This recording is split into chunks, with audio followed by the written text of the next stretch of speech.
Mula sa Adachi City Hall, tatalakayin natin ang tungkol sa paghahanda para sa mga sakuna.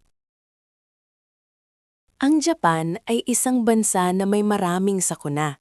Sa Adachi City, may posibilidad din na magkaroon ng malalakas na lindol o bagyo. Kapag may sakuna, maaaring masira ang mga bahay o bumaha. Maaaring maputol ang kuryente, gas at tubig.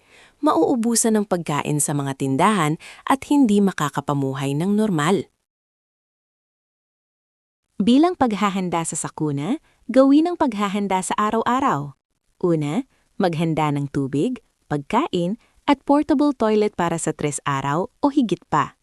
I-fix o ikabit ng maayos ang mga muebles para hindi matumba sa oras ng lindol. Alamin din ang mga evacuation center o hinanjo o mga ligtas na lugar na tatakbuhan sa oras ng panganib.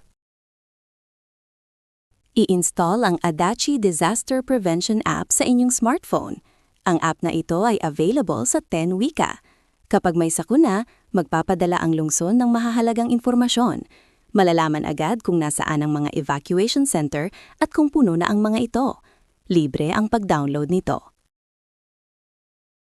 Kapag may malakas na lindol, huwag magpanik. Pumunta sa ilalim ng mesa at protektahan ang sarili. Kapag huminto na ang pagyanig, patayin ang apoy, sakalan.